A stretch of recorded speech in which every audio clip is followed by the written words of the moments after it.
what is research? Research is nothing but research is everything. কেন এই কথা বললাম? কারণ আমরা জানি যে কোনো বিষয়, যে কোনো বিষয়কে আমরা যদি ভালোভাবে জানতে চাই বা যে কোনো নলেজকে যদি ভালোভাবে ডেভেলপ করতে চাই, তাহলে আমাদের রিসার্চ করা দরকার। আমি এখানে সুন্দর একটা এক্সাম্পল আমি ছেলে মেয়েদেরকে বলি। একটা এক্সাম্পল দেখো, আমি তোমাকে এখানে কি করলাম, একটা একটা গ্লাস বা একটা কাপে তোমাকে একটা গ্লাসে ওয়াটার দিলাম। আমি ক্লাসে বারবার বলি, এর থেকে সোজা উদাহরণ বলা হয় আর হয় না। কি বললাম, এই ওয়াটারটা তোমাকে দিলাম বা তোমার সামনে যদি এক কাপ জল আমি তোমাকে দিয়ে দিলাম, বললাম এই গ্লাস থেকে তোমাকে জলটা রিমুভ করতে হবে, মানে জলটাকে তোমাকে এই গ্লাস থেকে বের করতে হবে। কিন্তু এই যে তোমরা আজকে যারা ক্লাসে আছো, তোমাদেরকে আমি এই প্রশ্নটা দিলাম যে এই গ্লাস থেকে জলটা তুমি বের করবে, কিভাবে বের করবে? কেউ হয়তো বলবে স্যার আমি জলটা, আমার খুব গরম পড়েছে, জলটা আমি খেয়ে নেবো। কেউ বলবে কি স্যার আমি জলের ভিতরে একটা পাইপ দেবো, স্ট্র দিয়ে আমি জলটাকে টেনে নেবো। আবার কেউ বললো স্যার আমি এই গ্লাসের মধ্যে কি করবো, কতগুলো পাথর ঢুকিয়ে দেবো, জলটা আপনা আপনি বেরিয়ে যাবে। আবার কেউ বলবে স্যার এর মধ্যে আমি কোনো টিস্যু বা এই জাতীয় কিছু দেবো, জলটাকে শুষে নেবে।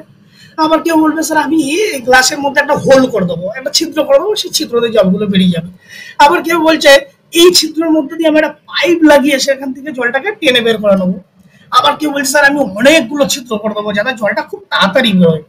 আবার কেউ বলছে স্যার আমি সিরিঞ্জ দিয়ে টেনে বের করে নেবো। তাহলে দেখো রিসার্চটা কি, রিসার্চ ছিল প্রবলেম, কোন একটা প্রবলেমকে সেটাকে সমস্যার প্রবলেমটাকে সমাধান করার জন্য। তাহলে প্রবলেমটা আমাদের কাছে কি ছিল, এই গ্লাস বা এই কাপের ওয়াটারটাকে বের করা। এই ওয়াটারটাকে বের করার জন্য কি করছো তুমি, এই যে তোমার যে প্রবলেম, সেই প্রবলেমটাকে তুমি সমাধান করছো। কিভাবে সমাধান করছো? ডিফারেন্ট ওয়েতে সমাধান করছো। কেউ খেয়ে নিচ্ছ, কেউ পাইপ নিচ্ছ, কেউ টিস্যু পেপার দিচ্ছ, কেউ হোল করে দিচ্ছ, কেউ সিরিজ দিয়ে টেনে দিচ্ছ।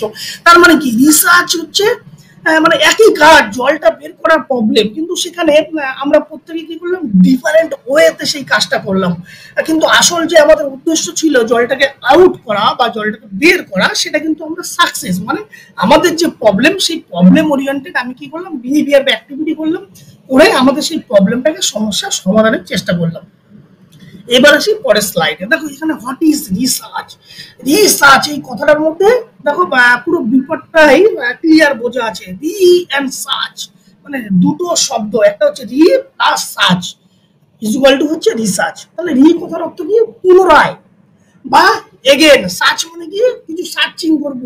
কি সার্চিং করব? নতুন কিছু সার্চিং করব, নতুন কিছু সার্চিং করব। কিভাবে? পুনরায় সার্চিং করব। কেন পুনরায় বলছি, এই যে গ্লাসটা দিয়ে যে ওয়াটারটা আমি ধরো তোমাদেরকে এক্সাম্পল দিয়েছিলাম, সেখানে কি জলটা কেউ একজন ধরো বের করেছে, অন্যজন ডিফারেন্ট ওয়েতে বের করছে, কিন্তু আসল উদ্দেশ্য কিন্তু ওই যে প্রবলেমটা, সমস্যার সমাধান করা।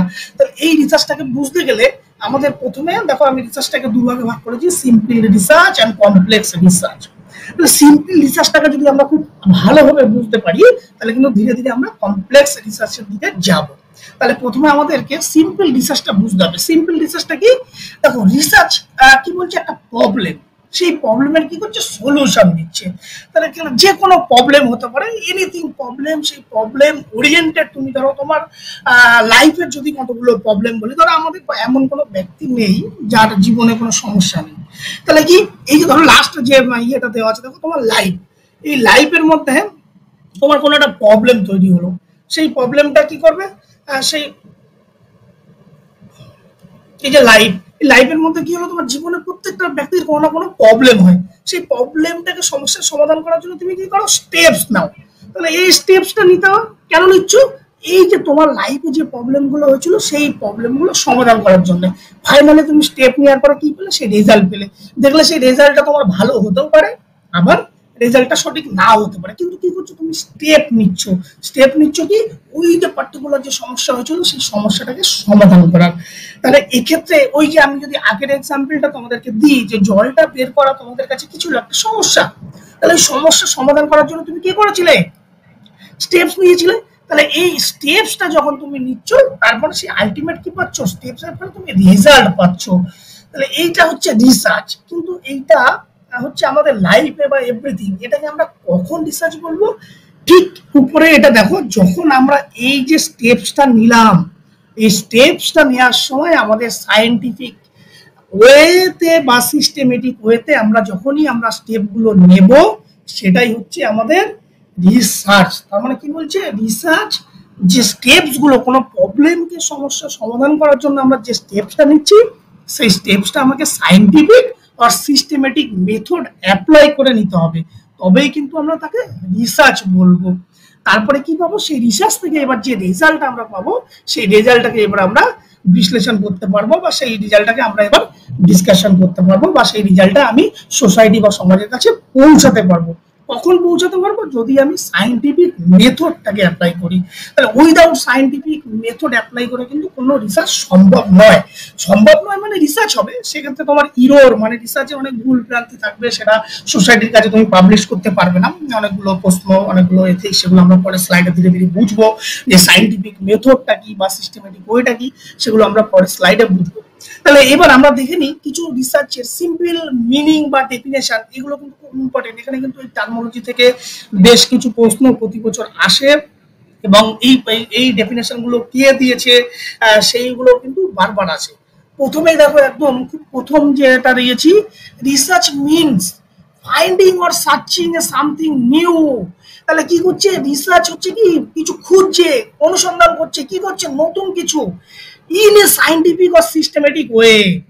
এই জায়গাটা কিন্তু ভালো করে দেখো, in a scientific or systematic ওয়েতে যখন হচ্ছে কোনো নতুন কিছুকে আমরা খোঁজার চেষ্টা করছি, সেটাই হচ্ছে গবেষণা, এর বাইরে আর কিচ্ছু নেই।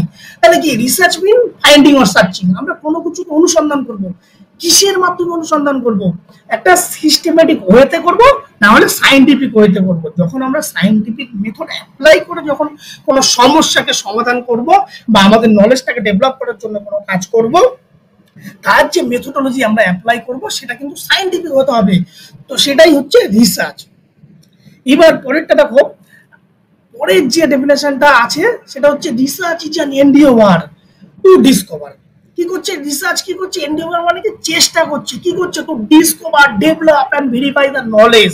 মানে তোমার মধ্যে আগে থেকে ধরো কোনো একটা কনসেপ্ট তোমার মধ্যে আছে, বা তোমার মধ্যে নলেজ আছে, তোমার মধ্যে কোনো একটা কিছু ভাবনা আছে, সেই ভাবনাটাকে, সেই নলেজটাকে তুমি ডেভেলপ করার জন্য, বা সেই নলেজটা তোমার সঠিক কিনা সেটাকে ডেভেলপ করার জন্য কি করছো, তুমি চেষ্টা করছো তোমার প্রবলেমটাকে সমস্যা করার সমাধান করার জন্য। কিভাবে চেষ্টা করছো, সায়েন্টিফিক মেথড অ্যাপ্লাই করছো, বা তোমার মধ্যে যে আগে থেকে নলেজ আছে সেটাকে ডেভেলপ করছো। হ্যাঁ, ডেভেলপ করছো কি, যে রিসার্চের ফলে আমার মধ্যে যে নলেজ প্রিভিয়াসলি যেটা আমি গেইন করে আছি, বা আমার যেটা থিঙ্কিং আছে, সেই নলেজটাকে ডেভেলপ করব কি করে, বা সেই নলেজটা আদৌ সঠিক কিনা সেটাকে ভেরিফাই করব। এই ডেফিনেশনটা দেখো কে দিয়েছে, অ্যাকর্ডিং টু রুমেল। মাঝে মধ্যে কিন্তু তোমাদের অনেক সময় এমসিকিউ প্রশ্নতে দেওয়াই থাকে, যে এরকম ভাবে ডেফিনেশন দিয়ে দিয়ে বলা হলো যে এই ডেফিনেশনটা কার। কিন্তু এই জন্য এই ডেফিনেশন গুলো তোমরা বিভিন্ন বই বা যখন যেগুলো পড়বে, সেখানে কিন্তু এই ডেফিনেশন গুলো কিন্তু ভালো করে পড়ে মুখস্থ করে রাখবে, কারণ তোমাদের যখনই আসবে তখন যাতে খুব সহজভাবে তোমরা এই অ্যান্সার গুলোকে দিতে পারো। পরেরটা দেখো, দেওয়া আছে research is a systematize effort. System মানে কি, একটা রিসার্চের স্টেপ বাই স্টেপ তোমাকে করতে হবে, কি করতে হবে, টু গেন নিউ নলেজ। ধরো এই যে রিসার্চ আমরা করছি, রিসার্চ কেন করছি, ধরো আমাকে তোমাদের কাছে হঠাৎ করে এখন কোনো প্রবলেম এলো, তুমি কি করলে সেই প্রবলেম বাই যে তোমাদের যে ডিপার্টমেন্টাল বা সেমিনার, বা তোমাদের কোনো একটা টপিক দিলাম, যে এই টপিক সম্পর্কে তুমি কিছু খোঁজো, তুমি খুঁজতে গেলে কি করবে, তুমি সবার প্রথমে গুগলে যাবে বা ইউটিউবে যাবে। সেখানে কি তোমার মনে হয় যে গুগল ইউটিউবে আমি সবসময় একই ধরনের নলেজ পাবে? তুমি সেখানে দেখবে খুঁজতে খুঁজতে সার্চ করতে করতে ডিফারেন্ট টাইপস অফ তুমি অনেক তথ্য তুমি পাবে। সেই তথ্যগুলো কি হচ্ছে, সেখানে ডিফারেন্ট টাইপস অফ তথ্য পাচ্ছ। তার মানে কি, তোমার ওই পার্টিকুলার টপিকটা বা পার্টিকুলার যে প্রবলেম ছিল, বা পার্টিকুলার যে তোমার সমস্যা ছিল, সেই সমস্যার সমাধান করতে গিয়ে দেখছো তুমি অনেক নতুন নতুন নলেজ তুমি পাচ্ছ। সেই জন্য বলছে রিসার্চ ইজ সিস্টেমাটাইজ এফোর্ট, মানে তোমাকে সিস্টেমেটিক্যালি, কেন একটা রিসার্চ করতে গেলে কতগুলো স্টেপ তোমাকে ফলো করতে হয়, সেগুলো আসবো আমরা পরের স্লাইডে। সেই প্রথমে ধরো কোনো স্যাম্পেল পপুলেশন যেতে হবে, পপুলেশন থেকে স্যাম্পেল কালেক্ট করতে হবে, স্যাম্পেল থেকে মেথোডোলজি সিলেকশন করতে হবে, তারপর থেকে তাদেরকে ডেটা নিতে হবে, সেই ডেটাগুলোকে অ্যানালিসিস করতে হবে, করে ইত্যাদি ইত্যাদি নানান পদ্ধতি করার পরে কি করতে হবে, একটা রেজাল্ট পাবে, সেই রেজাল্টের শেষে কনক্লুশন করতে হয়। তাহলে কি করছে, এই সমস্ত প্রসিডিং বা এক্সপেরিমেন্ট যে তুমি করছো, এই এক্সপেরিমেন্ট তুমি যত করবে কি হবে, তোমার যে নলেজ হবে সেই নলেজটাকে কি হবে, ডেভেলপ হচ্ছে। তাহলে এই ডেফিনেশনটা কি দিয়েছিল দেখো, রিডম্যান আর মেরি, এটা নিয়ে কিন্তু এক বছর কিন্তু এসএসসি তে এবং ডাব্লিউবিসি এটা কিন্তু এই প্রশ্নটা এসেছিল, যে এই research is a systemize effort to gain new knowledge, এই ডেফিনেশনটা কে দিয়েছিল, এই প্রশ্নটা কিন্তু পরীক্ষায় এসেছিল, এই জন্য এই ডেফিনেশনটা এখানে রাখা আছে। পরের যে পয়েন্টটাতে আমি দিয়েছি, দেখো research is an attitude of inquiry, মানে তোমার কি যে কোনো ব্যাপার সেটাকে কি করবে, অনুসন্ধান করবে, তোমার ভেতরে যা কিছু আসে সেটা কিভাবে অনুসন্ধান করবে। It is a systematic application of scientific method. দেখো বারবার কিন্তু সায়েন্টিফিক মেথডটা আসছে। এই সায়েন্টিফিক মেথডটা কি, সায়েন্টিফিক মেথড হচ্ছে একটা প্রসেস, যে প্রসেসটাকে মেনটেন করে কিন্তু তোমার রিসার্চটা তাকে চলবে, যার ফলে তোমার রিসার্চের মধ্যে কোনো ভুলভ্রান্তি বা ইওর হওয়ার প্রবাবিলিটি না থাকে। আর এটা কি বলেছে, it is a systematic solution of problem, মানে তোমার যে প্রবলেম গুলো তোমার তৈরি হচ্ছে রিসার্চের, যে প্রবলেম গুলো তুমি কাজটা করতে যাচ্ছ, সেই প্রবলেম গুলোকে কি স্টেপ বাই স্টেপ তোমাকে সেই প্রবলেম গুলোকে সলিউশন হবে।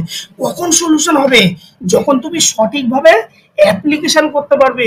কিসের অ্যাপ্লিকেশন করতে পারবে, যখন তুমি সায়েন্টিফিক মেথডটা তোমার রিসার্চের সঠিকভাবে অ্যাপ্লিকেশন করতে পারবে, তখনই কিন্তু তোমার যা প্রবলেম বা তোমার যে প্রবলেম অবজেক্টিভ নিয়ে তুমি যেটা কাজ শুরু করেছিলে, সেই প্রবলেমটা কিন্তু সঠিক সমাধান হবে। এখানে বলেছে সলিউশন অফ প্রবলেম, মানে তোমার যে প্রবলেমের সঠিক সমাধান কিন্তু তুমি পাবে। কখন পাবে, যদি তুমি এই অ্যাপ্লিকেশন অফ সায়েন্টিফিক মেথডটাকে সঠিকভাবে তোমার রিসার্চে অ্যাপ্লাই করতে পারো। তারপরে পয়েন্ট দেখো কি আছে, research is an endeavour to discover answer to intellectual and practical problem through the application of scientific method. একই কথা, তোমার যে প্র্যাকটিক্যাল প্রবলেম, যে তোমরা এই যে আমরা ফিজিক্যাল এডুকেশন করছি, নানান সময় তোমাদের বিভিন্ন রকম প্র্যাকটিক্যাল প্রবলেম, নানান কোনো হঠাৎ করে কিছু মনে হলো, একটা প্র্যাকটিক্যাল প্রবলেম তৈরি হলো, বা তোমার কোনো ইন্টেলেকচুয়াল প্রবলেম তৈরি হলো, সেই প্রবলেমগুলো কি হয়, কোনো একটা ঘটনা বা কোনো একটা বিষয়, সেটাকে তুমি আইডেন্টিফিকেশন করার চেষ্টা করবে, অ্যান্সার খোঁজার চেষ্টা করবে, যে তোমার মধ্যে একটা কোনো প্রবলেম তৈরি হলো, সেই প্রবলেমটাকে এবার সঠিক এই প্রবলেমের সমাধানের জন্য তুমি কি করবে, একটা কোনো একটা মেথড অ্যাপ্লাই করবে। সেই মেথডটাকে কখন অ্যাপ্লাই করবে, যদি সঠিকভাবে সেটাকে সমাধান করতে চাও, তাহলে কি করবে, এই সায়েন্টিফিক মেথড তোমাকে অ্যাপ্লাই করতে হবে। তবেই কিন্তু তোমার যে প্রবলেম যেটা নিয়ে তুমি কাজ শুরু করতে যাচ্ছিলে, বা তোমার মধ্যে যে ইন্টেলেকচুয়াল প্রবলেম তৈরি হয়েছিল, সেটার কিন্তু সুস্থ সমাধান পাবে। লাস্ট যেটা পয়েন্টটা দিয়েছি, সেটা দেখো খুব ইম্পর্টেন্ট একটা টপিক, এই ইম্পর্টেন্ট একটা পয়েন্ট কি বলেছে, research is the systematic process, মানে একদম সিস্টেমেটিক প্রসেস। সেই প্রসেসে কি করছে, collecting and analysing, collecting and analysing information. দেখো এখানে কিন্তু একটা নতুন টার্মোলজি পেলে, মাঝে মধ্যে কিন্তু এই প্রশ্নটাকে আসে, রিসার্চের ভাষায় ইনফরমেশনটাকে আমরা কি বলছি, ডেটা। ডেটা কি, এখানে কিন্তু ডেটা মিন্স ওই বাড়িতে যে খাই সজনের ডাটা, এই ডাটা, ডাটা না, কিন্তু রিসার্চের ভাষায় এটাকে বলা হয় ডেটা। এই ডেটাগুলো আমরা কাদের থেকে পাই, ডেটা মিন্স ইনফরমেশন। কাদের থেকে পাবো, যে স্যাম্পেল আমরা নেব, সেই স্যাম্পেল থেকে যে ধরনের ভেরিয়েবল বা যে ধরনের ইনফরমেশন আমরা কালেক্ট করব, সেগুলো আমরা রিসার্চের ভাষায় কিন্তু ডেটা বলবো। তাহলে কিন্তু তুমি এখানে খাতায় নোট করে রাখতে পারো যে information is equal to data. তাহলে কি করছে, ভালো করে বোঝার চেষ্টা করো, একটা সিস্টেমেটিক প্রসেস। সেই প্রসেস কি, সেই সিস্টেমেটিক প্রসেসটা কিসের মাধ্যমে আসছে, সায়েন্টিফিক ওয়েতে আসছে। কিভাবে আসছে, যার মাধ্যমে তুমি কি করছো, তোমার যা কালেক্টিং অ্যান্ড অ্যানালাইজিং ইনফরমেশন, এই যে তুমি স্যাম্পল থেকে যে ডেটাটা তুমি কালেক্ট করবে, সেই ডেটাটাকে যে প্রসেস, সেই প্রসেসটা যেন সিস্টেমেটিক হওয়া যায়, এবং এই ডেটাটা প্রসেস করার পরে কি করবে, সেটা অ্যানালাইজিং করবে। এই অ্যানালাইজিং পার্টটা কিন্তু খুব ইম্পর্টেন্ট, কারণ এই অ্যানালাইজিং যদি তুমি সিস্টেমেটিক বা সায়েন্টিফিক ওয়েতে না করো, তবে কিন্তু তোমার যা রেজাল্ট সেটা কিন্তু তখন পাল্টে যাবে, যার ফলে তুমি যে প্রবলেম নিয়ে কাজটা শুরু করেছিলে, সেই প্রবলেম ভিত্তিক কিন্তু কাজটা হবে না। তার মানে ভালো করে দেখো, রিসার্চ কি বলছে, ইজ এ সিস্টেমেটিক প্রসেস, যে প্রসেস কি করছে, কালেক্টিং এন্ড অ্যানালাইজিং ইনফরমেশন, মানে ডেটা। এই এর ফলে কি হবে, এবার ডেটাটাকে যখন তুমি অ্যানালাইজিং করছো, তার ফলে তোমার যা ফিনোমেনন ছিল সেগুলো কি হচ্ছে, এবং তোমার যা ইনক্রিজ হবে, তোমার যে আগের থেকে নলেজ বা ফিনোমেনা যেগুলো তোমার তৈরি হয়েছিল, সেই নলেজ গুলোকে তোমার কি হবে, ডেভেলপ হবে, যদি সঠিক সায়েন্টিফিক মেথডে তুমি অ্যাপ্লাই করো। লাস্ট আর একটা যে পয়েন্টটা নিয়েছি, সেটা হচ্ছে রিসার্চ ইজ এ মুভমেন্ট। আমি কি বলছি, রিসার্চ ইজ এ মুভমেন্ট। কেন মুভমেন্ট বলছি, তো রিসার্চ তো কোনো রিসার্চ করতে গেলেই মানে কোনো একটা প্রবলেম আসবে, সেই প্রবলেমটাকে সলিউশন করতে হবে, মধ্য কথা হচ্ছে এটাই। এই প্রবলেমটাকে সলিউশন কিভাবে করবো, ইন এ সায়েন্টিফিক ওয়ে আর সিস্টেমেটিক ওয়ে। তার মানে কি তোমাকে কিন্তু রিসার্চ যখন তুমি শুরু করবে তোমাকে মুভমেন্ট করতে হচ্ছে, বিভিন্ন প্রসিডিওর তোমাকে অ্যাপ্লাই করতে হচ্ছে, বিভিন্ন রিভিউ রিলেটেড লিটারেচার খুঁজতে হবে, তোমাকে মেথোডোলজিতে যেতে হবে, সেখানে গিয়ে স্যাম্পল কালেক্ট করতে হবে, সেই স্যাম্পল থেকে তুমি কি কি ডেটা ইনফরমেশন কালেক্ট করতে চাইছো সেগুলো করতে হবে। মানে কি তোমাকে অ্যাক্টিভিটি করতে হচ্ছে। এই জন্য আমি বলছি রিসার্চ ইজ এ মুভমেন্ট। এই মুভমেন্টে কেমন মুভমেন্ট লিখেছি, এ movement from known to unknown. মানে তোমাকে এই যে মুভমেন্টটা করছো রিসার্চের, সেটা হচ্ছে কি জানা থেকে ক্রমশ অজানার দিকে যাচ্ছ। জানা মানে কি, ধরো তোমার একটা কনসেপ্ট আগে থেকে আছে, সেই কনসেপ্টের উপর ভিত্তি করে তুমি একটা গবেষণা শুরু করেছিলে, এবং শুরু করতে গিয়ে তুমি স্টেপ বাই স্টেপ, প্রতিটা স্টেপ বাই স্টেপ যখন তুমি কাজ করছো, কাজ করতে করতে তুমি দেখতে পাচ্ছ যে আস্তে আস্তে আস্তে আস্তে তোমার নলেজটা অনেক ডেভেলপ হচ্ছে, এবং এমন কিছু বিষয় যেগুলো তুমি আগে থেকে অবজারভেশন করেছিলে, সেই অবজারভেশন দেখা হলো তোমার আরো কিছু চেঞ্জেস হয়ে যাচ্ছে, অবজারভেশন তোমার পাল্টে যাচ্ছে। তুমি কোনো একটা এক্সপেরিমেন্ট স্টাডি কোনো একটা সাবজেক্টের উপর করছো, সেই এক্সপেরিমেন্ট স্টাডি করতে গিয়ে দেখছো তোমার একটা যে তুমি যেটা ভেবে এক্সপেরিমেন্টটা শুরু করেছিলে, কাজটা শুরু করার পর তাদেরকে কোনো ট্রেনিং দেওয়ার পর তোমার নলেজ কিন্তু সেই ক্রমশ নতুন নতুন কিছু তথ্য বা নতুন নতুন অবজারভেশন তুমি খুঁজে পাচ্ছ। এই জন্য আমি বলছি research is A movement from known to unknown. মানে জানা থেকে ধীরে ধীরে রিসার্চ অজানার দিকে যাচ্ছে। এই হচ্ছে টোটাল মিনিং অফ রিসার্চ। এখানে কিন্তু অনেকগুলো কথা আছে, সেগুলোকে তোমরা কিন্তু নোট করে নেবে, কারণ এই ব্যাপারগুলো থেকে বারবারই কিন্তু প্রচুর প্রশ্ন এই জাতীয় বিষয় নানান সময় কিন্তু আসে। আমরা রিসার্চটা কি, আমরা রিসার্চটা কেন করব? দেখো রিসার্চ কি, অনেকের মধ্যেই একটা ধারণা আছে যে আমরা রিসার্চ কেবল শুধুমাত্র পিএইচডি করার জন্যেই রিসার্চটা করা হয়, পিএইচডি না করলে রিসার্চের কোনো প্রয়োজন নেই। এই বিষয়টা সম্পূর্ণ তোমাদের মধ্যে একটা ভুল ধারণা আছে যে রিসার্চ কেবলমাত্র পিএইচডি করার জন্যই করা হয় না। রিসার্চটা কেন করব? এই যে ধরো তোমরা বিভিন্ন প্রকার সাবজেক্ট বা বিভিন্ন প্রকার বিষয়টাকে যে পড়ছো, ধরো যেমন সাইকোলজি বলো, বায়োমেকানিক্স বলো, কাইন্সোলজি বলো, অ্যানাটমি ফিজিওলজি বলো, ম্যাথামেটিক্স বলো, ফিজিক্স বলো, কেমিস্ট্রি বলো, হিস্ট্রি বলো, ইত্যাদি বিষয়গুলো, সমস্ত বিষয়গুলোর বেস কিন্তু দাঁড়িয়ে আছে এই রিসার্চের উপরে। রিসার্চের বেস যদি তোমার ভালো না থাকে, বা রিসার্চের যদি বেস যদি সেই বিষয়টার প্রতি রিসার্চ যদি ঠিকভাবে না কাজ করে, তাহলে কিন্তু সেই বিষয় সম্পর্কে কোনো ইনফরমেশান বা নতুন নতুন কিছু তথ্য সেই বিষয়গুলি থেকে কিন্তু তুমি তৈরি হবে না। মানে কোনো একটা সত্যি ঘটনা, কোনো বিষয়ের উপর নলেজ, সেই নলেজটাকে জানার জন্য, নলেজটা সঠিক কিনা সেই বিষয়টাকে জানার জন্য কিন্তু রিসার্চ দরকার। একমাত্র রিসার্চই কিন্তু পারে সেই বিষয় বা সেই পার্টিকুলার সাবজেক্টটাকে অনেকটা ডেভেলপ করতে। এবং এই যে যদি এই রিসার্চ আমরা রিসার্চটা করছি কোনো একটা প্রবলেম বা কোনো একটা পার্টিকুলার সমস্যা, সেই সমস্যাটার সঠিক কোনো সমাধান খুঁজবো, তাহলে এই যে ধরো বিভিন্ন বিষয়গুলো আমরা যেগুলো বললাম, সেই বিষয়গুলোর বিভিন্ন সমস্যা বা সেই বিষয়গুলো শুধু কোনো তথ্য যদি সঠিকভাবে তুমি জানতে চাও বা সঠিকভাবে যদি খুঁজতে চাও, তাহলে কী করতে হবে? আমাদের রিসার্চ করতে হবে, ট্রু রিসার্চ করতে হবে। এবং রিসার্চটা যদি আমরা করি, তবেই কিন্তু সেই বিষয়টা সম্পর্কে নতুন নতুন নলেজ, নতুন নতুন তথ্য কিন্তু আমাদের সামনে আসবে। এবং সেই যখন আমরা রিসার্চটাকে করবো, তোমাদেরকে বলেছিলাম যে কোনো প্রবলেমটাকে আমরা কী করবো, কোনো প্রবলেম প্রথমে আসবে, মানে ধরো কোনো পার্টিকুলার প্রবলেম, সেই প্রবলেমটাকে কী করবো, সলিউশন করা হচ্ছে কাজ। তাই এই যে প্রবলেমটাকে সলিউশন করছি, এই যে মাঝপথের যে রাস্তাটা, এইখানটায় আমাদের কী ইউজ করতে হবে? সায়েন্টিফিক মেথড এবং সিস্টেমেটিক ওয়ে। এই সায়েন্টিফিক মেথডটা কী, সেটা কিন্তু তোমাদের আমি আগের ক্লাসে বলে দিয়েছি, খুব ডিটেলসে তোমাদেরকে সেটাকে বলা হয়েছে। তোমরা যদি সেটাকে না দেখে থাকো, তাহলে সেই সায়েন্টিফিক মেথডটা কী, সেই বিষয়টা তোমরা আরেকবার দেখে নেবে। ক্লিয়ার? তাহলে বোঝা গেল রিসার্চটা কেন আমরা রিসার্চটা করছি। কোনো বিষয় বা কোনো নলেজ, কোনো অজানা কোনো তথ্য, সেই নলেজটাকে ডেভেলপ করার জন্য বা নতুন নতুন তথ্য, নতুন নতুন ইনফরমেশান পেতে কিন্তু আমরা রিসার্চ করছি, এবং সঠিক তথ্য জানার জন্য কিন্তু আমরা রিসার্চ করছি। এই কারণে কিন্তু রিসার্চটা কিন্তু খুবই গুরুত্বপূর্ণ।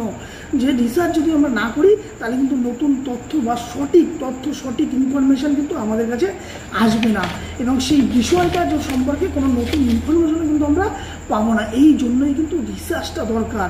কারণ রিসার্চ যদি না হয়, তাহলে কিন্তু কোনো বিষয়ে নতুন ইনফরমেশন আমরা পাবো না, নতুন তথ্য আমরা পাবো না। তাহলে কোনো সাবজেক্টকে যদি আমরা ডেভেলপ করতে চাই, তার মানে আমাদের কী দরকার? রিসার্চ দরকার। অতি অবশ্যই রিসার্চ দরকার। উইদাউট রিসার্চ কিন্তু আমরা কোনো সাবজেক্ট বা কোনো বিষয় বা কোনো নলেজটা কিন্তু আমরা ডেভেলপ করতে পারবো।